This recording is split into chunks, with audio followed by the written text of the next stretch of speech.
오늘 주신 하나님 말씀은 사무엘상 4장 19절로 22절 말씀입니다. 사무엘상 4장 19절로 22절 말씀을 제가 받들어 읽겠습니다.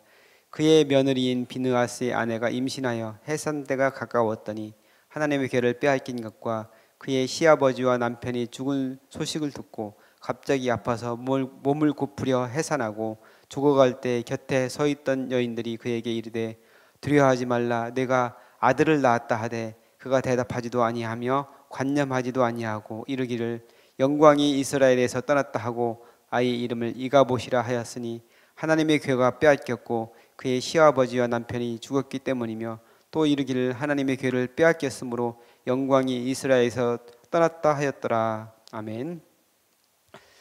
이스라엘은 블레셋과의 두 번에 걸친 전투에서 처참하게 패하였습니다. 처음엔 4,000명이 그리고 두 번째는 3만 명이 전사했습니다. 그것보다 더 큰 문제는 하나님의 법궤를 블레셋 사람들에게 빼앗기고 제사장인 홈리와 비느하스가 사망한 것입니다. 법궤를 전쟁터에 메고 나가자 엘리 제사장은 노심초사하며 그 결과를 기다리고 있었습니다. 그러다가 한 병사가 전해준 패전 소식 그리고 법궤를 빼앗긴 소식을 듣고는 충격을 받아서 의자에서 넘어져 목이 부러져 죽고 말았습니다. 98세의 나이까지 장수했는데 그야말로 너무나 그 말로가 비참합니다. 지금도 98세면 장수했다고 우리가 평가를 하는데 평균 수명이 짧았던 그 당시 상황을 보면은 정말 오래 산 것입니다. 장수는 하나님의 복이라고 여겨지는데 엘리에게는 장수가 복이 아니라 저주가 되고 말았습니다. 자신의 두 아들이 하루아침에 전쟁터에서 죽었고 제사장으로 가장 중요하게 모시고 또 섬겨야 할 그 법궤를 빼앗겨 버리고 말인 것입니다. 그가 죽기 전에 마지막으로 들은 말은 98년 인생에서 가장 비참한 말이었습니다.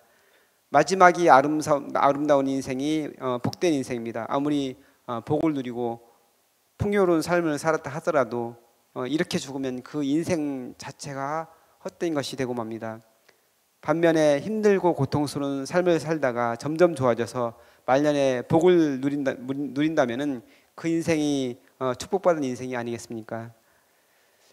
오늘 본문에서 그의 며느리 즉 비느하스의 아내가 아들을 낳다가 죽는 장면이 나옵니다. 그녀는 자신이 아들을 낳았다는 기쁜 소식을 들었음에도 절망 가운데 죽어갔습니다. 그리고 마지막으로 죽어가면서 아들의 이름을 이가봇이라고 짓습니다. 이가봇은 아니라는 뜻의 이와 영광이라는 카보드가 합해진 말인데 영광이 아니다 또는 영광이 어디에 있느냐 그런 뜻입니다. 자기 시아버지와 남편이 죽은 것보다 그녀에게 더 중요한 것은 하나님의 법궤를 빼앗긴 것입니다. 하나님의 임재의 상징인 법궤를 빼앗긴 것은 이스라엘에게 아무런 소망이 없음을 말해주고 있는 것입니다. 아들이 태어난들 그동안 영광스럽게 감당했던 법궤를 모시고 하나님을 예배하는 일을 하지 못할 텐데 무슨 소용이 있겠냐는 것입니다. 한꺼번에 엘리와 두 아들 그리고 며느리까지 한 가정에 4명이나 되는 사람이 죽게 됩니다. 이스라엘에서 가장 영향력 있는 가문이 하루아침에 몰락해버린 것입니다. 하지만 이는 갑자기 일어난 일이 아니라 하나님께서 두 번에 걸쳐서 이미 경고하신 그런 내용입니다. 하나님께서는 이미 엘리에게 하나님의 사람을 보내주셔서 그를 통해서 엘리 집안이 몰락할 것이다 이렇게 말씀을 하셨습니다. 그리고 어린 사무엘에게도 음성을 통해서 친히 들려주신 적이 있습니다. 하나님께 특별히 선택된 가문으로 예배를 섬기고 백성을 이끄는 특권을 누리던 엘리와 그 아들들은 왜 이런 운명을 맞이하게 되었을까요? 2장에서는 하나님의 사람이 전하는 그 내용을 통해서 이 일에 대한 이 모든 일어난 일에 대한 원인을 설명하고 있습니다. 2장 28절 29절 말씀입니다. 이스라엘 모든 지파 중에서 내가 그를 택하여 내 제사장으로 삼아 그가 내 제단에 올라 분향하며 내 앞에서 에봇을 입게 하지 아니하였느냐. 이스라엘 자손이 드리는 모든 화제를 내가 내 조상의 집에 주지 아니하였느냐. 너희는 어찌하여 내가 내 처소에서 명령한 내 제물과 예물을 밟으며 내 아들들을 나보다 더 중히 여겨 내 백성 이스라엘이 드리는 가장 좋은 것으로 너희들을 살찌게 하느냐. 우선 하나님께 드리는 제물을 밟았다는 것입니다. 이는 속죄 제물을 발로 차고 무시했다는 그런 말이 됩니다. 하나님께서 거룩하게 구별하여서 제사장으로 세운 아론 가문의 후예로서 하나님께 예배하는 특권을 가졌지만 그 직분을 통해 하나님의 영광을 드러내야 할 사람들이 오히려 하나님을 무시하고 망령되게 행동했습니다. 두 번째 원인은 하나님보다 아들을 더 중히 여긴 것입니다. 아들들을 제대로 가르치며 잘못된 행동에서 돌이키도록 엄하게 다스렸어야 함에도 그대로 내버려 둔 것입니다. 그 결과 홈리와 비니아스는 하나님과 가장 가까이 있어야 하는 사람들임에도 하나님을 모르는 사람들이 되어 있었던 것입니다. 2장 12절 말씀입니다. 엘리의 아들들은 행실이 나빠 여호와를 알지 못하더라. 엘리 본인은 마지막 순간까지 하나님에 대한 두려움을 가지고 있었고 직분의 무게를 중요하게 생각하겠다고 볼 수 있습니다. 하지만 망나니 아들들로 인해서 그런 것들이 아무 소용이 없게 되었습니다. 결국은 엘리 자신의 책임인 것입니다. 하나님께서도 엘리의 그 두 아들을 책망하는 것이 아니라 엘리에게 아들들보다 하나님보다 아들들을 더 중히 여겼다고 이렇게 질책을 하신 것입니다. 엘리 집안이 망한 마지막 원인은 이스라엘 백성이 하나님께 드리는 가장 좋은 것으로 자신들의 배를 불리는 데 쓴 것입니다. 하나님께서 레위인과 제사장들에게 기업을 주지 않으신 것은 하나님만 전적으로 섬기며 하나님의 은혜로 살아가라는 것이었습니다. 기업이 없는 대신 백성들이 하나님께 드리는 제물 중에서 하나님께서 지시한 것들을 먹고 살도록 하셨습니다.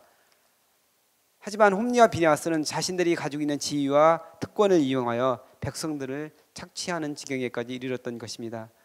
지도자의 위치에 있으면서 백성의 어려움과 고통을 살펴보아야 할 사람들이 오히려 백성이 하나님께 드리기 위해 가져오는 것으로 자신의 배를 채우는데 급급했고 그리고 자신들의 욕망과 쾌락을 채우기에 바빴습니다. 결국 엘리 집안은 하나님의 사람이 예언한 것처럼 하루아침에 두 아들이 죽고 엘리와 며느리까지 죽게 되는 그런 비극적인 상황을 맞이하게 된 것입니다. 하나님께서는 많은 사람 중에서 여기 있는 저와 여러분을 선택하셨고 그리고 우리에게 크고 중한 일들을 맡겨주셨습니다. 그 일을 통해서 하나님의 영광을 드러내도록 하셨고 또한 연약한 지체들을 돌보도록 하셨습니다. 그 맡겨준 일들이 영광스럽고 귀함에도 불구하고 하찮게 여긴다면 하나님 앞에 책망을 받을 것입니다.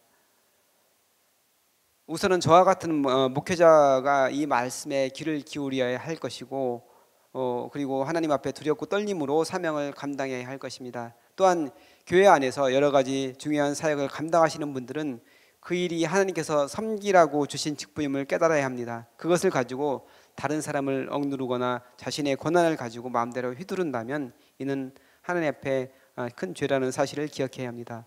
맡겨진 사명을 믿음으로 충성스럽게 감당한다면 큰 복이 되지만 자리는 차지하고 있으면서 사적인 욕망에 이끌려 행동한다면 오히려 그것이 화가 될 수 있다는 사실을 명심해야 합니다. 이렇게 엘리 가문이 몰락했고 하나님의 임재의 상징인 법궤는 블레셋에 빼앗겨 버렸습니다. 첫 전투에서 패한 이스라엘은 법궤가 진영에 들어오자 당연히 승리할 줄 알고 엄청난 환호를 하였습니다. 그 소리가 얼마나 컸는지 땅이 울릴 정도였다고 4장 5절에 기록되어 있습니다. 그 소리에 놀라서 블레셋 사람들은 두려워 떨기도 하였습니다. 하나님의 언약궤에 대한 소문을 익히 들었던 바였기 때문입니다. 하지만 결과적으로 오히려 블레셋이 더 크게 승리하고 이스라엘은 괴멸에 가까운 패배를 하였습니다. 고대 전쟁은 신과 신의 싸움이라고 여겨졌습니다. 그렇기 때문에 블레셋 사람들은 자신이 섬기고 있는 신들이 법궤로 상징되는 여호와 하나님을 이겼다고 생각했습니다. 하지만 이제 5장 이후에 보면 그것이 얼마나 큰 착각이었는지를 잘 알 수 있습니다. 온 우주를 창조하시고 역사를 이끌어 가시는 하나님이 법궤라는 상자에 갇혀 계신 분이 아니기 때문입니다.